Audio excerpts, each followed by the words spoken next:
Good morning, everyone. So, everything rises and falls on leadership. Outstanding organizations are led by outstanding leaders. The opposite's also true. Today, on our fireside chat and discussion with Jerrund Wilkerson, we're going to have our conversation center around leadership and emotional intelligence. 10 at 10 every Thursday at 10 a.m. or a little bit late today.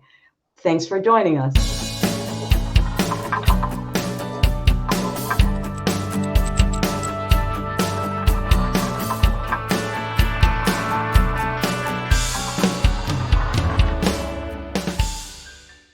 Good morning, everyone. So, emotional intelligence and leadership. I mean, we've been hearing a lot about it, so we're going to discuss it today. My name is Paula Madison Sierra of Power Marketing SF and the host of 10 at 10.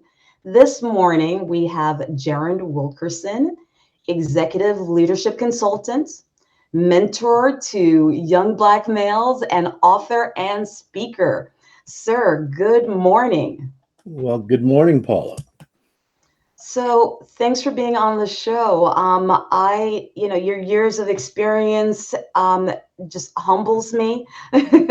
um, Tell me a little. I'm going to jump right in. Please. Because of course it's not a 2-hour show. We Okay. have 30 minutes here to share with our audience. Tell us a little bit about yourself and how your philosophy to coaching. Okay. Well, I'll start about myself. And maybe the simplest way to start is on the other end of philosophy for coaching. Yes. Everything rises and falls on leadership. And I've said that, you said that. Yeah. So I believe that as the leader is, so is his or her group of followers. So if you're an outstanding leader, you have an outstanding organization. If you're a mediocre leader, you have a mediocre organization, and so forth and so on. But a little bit about me. I'm going to start at the closest part that is about who I am, and that is I am a husband, 46 years to the same lady. Wow. I have three adult children. They're all very successful in their own right. And I have five grandchildren. Now, some of you are probably saying, gosh, I guess he must be pretty old. Well, the bottom line is, but I say that because at the end of the day, there's a personal part. And I believe that's what and to me, effective leaders have to have a grounding and a personal part first. Now I can move to the professional part. My professional part is some 30 plus years in healthcare. I'm a practitioner myself. I have had the pleasure of working with a number of major organizations, Merck and Company, United Healthcare, help even create a company. And then I was privileged enough to create my own firm and consulting, and now ultimately into leadership coaching. So, Nice. in a sense, that is, and then for fun, back in the college days and before, I'm a musician, I'm a sax player, I'm a bass player, I'm a writer. I'm also a photographer, Nice. capturing memories. So that's what I do for fun. No golf, none of the other stuff. I'm a musician and play in that arena. So Well, that's let me ask you a question because when we kind of spoke and decided on our topic, one of yes, the things that you told me was, um, you know, you kind of went into it with me about who you are, but who you are translated into the job or the thing that you're about to do for an organization, whether yes. it's on the lower end or on the leadership end. Why is that so important? And that's a great question, Paula. But I think we all have a journey. And one of the things that I find that can get us a little sideways or catawampus is we're not really clear who we are. And when we're not clear who we are, then we do all kinds of things trying to find ourselves. And the better I found in my corporate environment, and even just dealing with people, even in my church and overseeing things and counseling, I find that the people who are most centered are the people who are happiest. They're the people who can get along with themselves and other people. And what I also find is the flip side is true. When an individual is not happy with themselves, they really have a hard time getting along with other people because they're not even happy with themselves. Yeah. So my what led me to doing this is my personal motto is to inspire wholeness. That's it. To inspire wholeness, not motivate, but to inspire wholeness in people that I meet. So that's what has led me to this mission, this journey, this advocation to help those. And of course, you can't help all people. I'm sure we know this phraseology. You can lead a horse to water and not make them drink. And I'm not saying people are horses, but at the end of the day, I've also had to learn. Some people want to just they see a problem in every opportunity. Okay. So you cannot fix those. But those who want to be better, I would like to have a part in that because I think it helps make the world a better place as we operate. I love, very well said. And I think that kind of rolls us into a part of our topic this morning, which is what is emotional intelligence exactly? And you said it at the very beginning. So this is talked about a lot. Yes.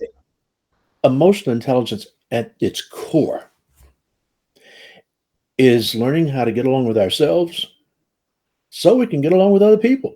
I mean, at the end of the day, I mean, it's a nice phrase, emotional intelligence, yada, yada, yada. But it really is saying, I need to know me so I can get along better with Paula. Yeah. But now there are five elements to it, and I'll do them real quickly because I know we're limited time. But there's self awareness, and I can just tell you, a lot of people are not even aware of themselves. They don't even know what they're doing. They don't even know what they do and how it affects other people. So Yeah. self awareness is the first step. But then once you become self aware, know your triggers, and know the things that make you happy or the things that bother you, then you move into the next level of self regulation. So what might that look like? Well, if the traffic is tough and crazy on the five and you're frustrated, well, you don't come into work and say, well, and bring that to the table. You regulate yourself so you don't spill all over everybody else. Some people, well, I'm having a bad day. What is that? What that's basically saying is let me be who I am and let me be ugly and just give me a break. Well, now leaders, and we're going to talk about this, Yeah. that is not Paula's problem if I have a problem on the five and I'm late.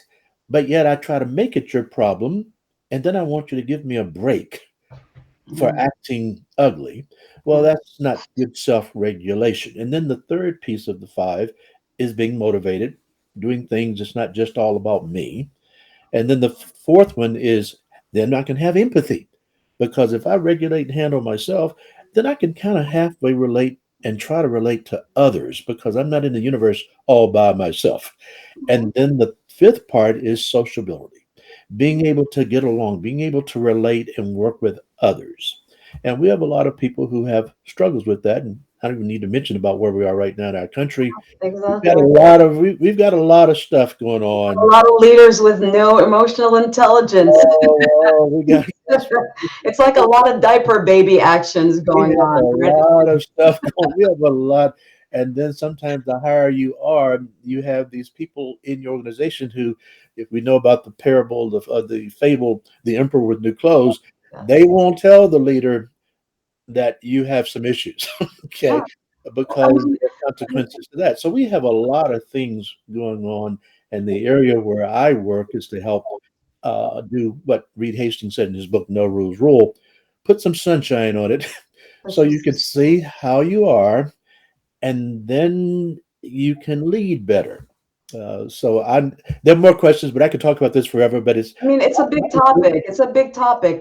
Well, it kind you're segueing really nicely for me, by the way, and I appreciate it. oh, thank you. Um, how does emotional intelligence relate to leadership? Because you just teed up the ball right now for us, Well, thank you. especially in this era and what we're going through.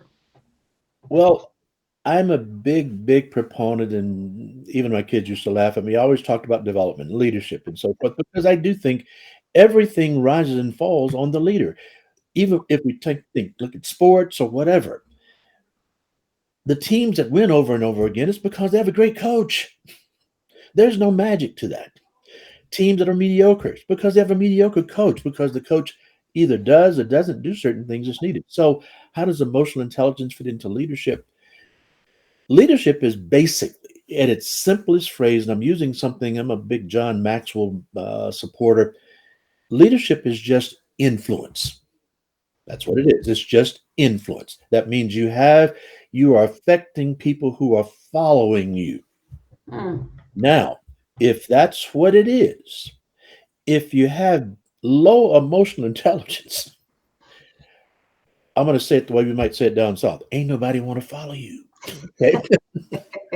I know that is not a good, I'm college graduate. Yes. But at the end of the day, if your emotional intelligence is low, then you struggle to have people to want to follow you, yeah, yeah. Because, except through coercion or oh, whatever. And then you can also say that's leadership. Yes, we can get into the academic slide and slice and dice and yeah. say we know people who are heavy-handed and they're leaders because they do have people to follow them, but Mm, it's not willing followership.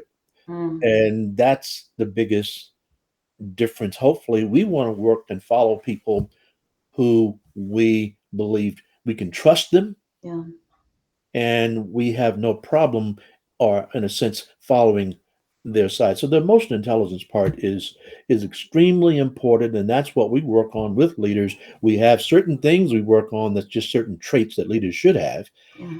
and many times you can't connect those traits if your emotional intelligence is low. And I'll just state this was a study done by Harvard, Stanford, and Carnegie Mellon, and some of the academics don't like this, but it showed that 15% of our success is based on our intellect, how smart we are, our IQ.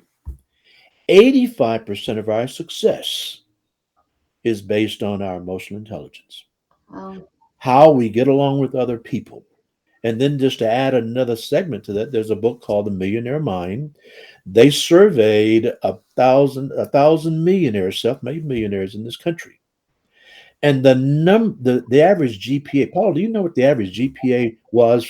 This is in a pretty book. low. You can go and look at the book. It's I it's don't remember the number, but I heard the stat. I know it's below. It's like a three, and the below or something. It's well, not let high me, as we thought. it's not it. You can go and just look at the book. You don't even have to buy the book. Just it's called The Millionaire Mind, Yeah. and it's a chart on I think it's on page 25 or whatever. But I anyway, love that you know the page, by the way. oh, because I've had to talk about it a bit.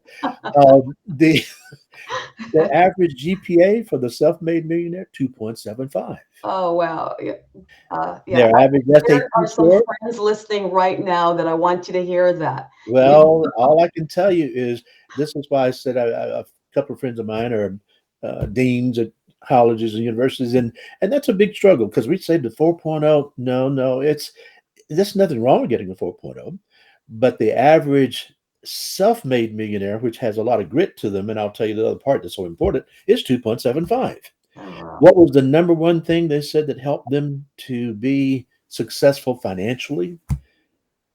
Interpersonal skills, Interpersonal skills. getting along with other people, which is the fifth part of that emotional intelligence side, social ability, which goes all the way back to what we said. If Mm, people don't like you, they don't want to follow you. yeah. Why should they? Yeah. Because that means they don't trust you. So why should they? Now you can beat them up, and you can, and what I do in coaching, you can tie them up or try to entice them with more money or whatever the case is. But if we are not sociable, if we are not other oriented, more so than self oriented, most people really don't want to follow you. Not really. And this is a little caveat here. When I hear people say, well, these people work for me, Mm, that's a bad sign. yes. Nobody works for anybody else. We work for ourselves. And to say they work for me, that is putting me on a pedestal because nobody works for me. Yeah. They might work with me, but they really are working for themselves. If you allow them to be who they are, and if you don't like them, well, there's a book here, and I don't know if you can see this book. It's Oh, yeah. Oh, Good to Great, one of my favorites. good to great. Well, Yeah, what Colin said is, yeah, and this is where leaders struggle. We make some bad choices in hiring, but at the end of the day, we got to get the wrong people. We got to put the right people on the bus. plus, yeah, Remove the ones that don't need to be on the bus. Okay, and that's where we struggle because we will sometimes hire ducks when we really want eagles. And I yeah, won't get into all that. There's a whole science behind all that. But we have to take the wrong people off yeah, because bad apples would mess up the others, and quite frankly, your top people will leave because they don't want to put up with some of the stuff, and they're waiting for the leader to say, "Why did you even bring that person here?" So anyway, we won't get too far into that. But emotional intelligence and leadership is sort of intertwined in so many. very intertwined, more than I thought. That was a really great statistic at 275 because I've had a debate with a few people about rich means super intelligent. I'm like, that doesn't, rich has nothing to do with super intelligent. Absolutely. You Not know? even in that book, Millionaire Mind, the it was asked, well, do you not hire, do you not have the 4.0s? And again, I'm sure some of the people who are focusing on their GPA and listening to whatever they might not like what I'm about to say, but this is not Dr. Jerrund Wilkerson's perspective. I'm just quoting what others have said and what I have seen. Yeah, yeah. So I will say, Dr. Wilkerson, yes, I'm on stage. Okay. However, Page however, number 25. Go look it up, however, people. at the end of the day, here's what they asked this person in the book, and this is a company out in Minneapolis. Well, don't you have, what do you do with the high GPA people? And he said, well, they work for us, but they're over in the corner. They do what they do, but Yeah, we let the more sociable people operate and deal with the customer yeah, or the team. And that's not to say that people who are very smart are not sociable. Many of them yeah, are. yeah, exactly. However, we just have to know that it's not all about our intellectual ability. Mhm. It is about our ability to be social and work with others because at the end of the day, who wants to work with someone who's difficult to work with? Okay. It's Well, kind of hard. All right, go on. Well, let me roll into this one because my ears is also picking up something that we had discussed as we prepped for this as well. We didn't get into it that much when we discussed it, but again, teed up for this gap in leadership as we see it today. I mean, Yes, I know so many corporations don't have the massive management training that they used to. There's so much has changed from yesterday to now. So, and of course, now we're in a pandemic. Even yes. more has happened. Um, what is this magnitude of the leadership gap today that we're seeing? Again, a great question. And I just happen to have some statistics here because I know some of your listeners Yeah, are probably saying, okay, well, give me some data, give give, me some information. And of course, give because it to me, sir. I'd love to hear as a practitioner, I believe in, okay, where do you get this information from? Okay. So I've got a couple of points. There are five areas, and I'm going to keep them very simple, it. about the leadership gap. Yeah, First, it is estimated that about 10,000 baby boomers are retiring every day. That's a that's a big number. it's a big. About 10,000 baby boomers are retiring every day. Many of those are leaders. So that's point number one. Millennials will make up 50% of the global workforce coming up. 50%. 63% of millennials feel that their leadership is not fully developed. Well, no kidding. No kidding. No, it's not. You haven't had enough experience and exposure, which is another piece. 56% of this is number four, 56% of organizations are not even ready to meet the leadership needs. Mm, And then 77% of organizations are currently experiencing leadership gap. Now, what does all that mean?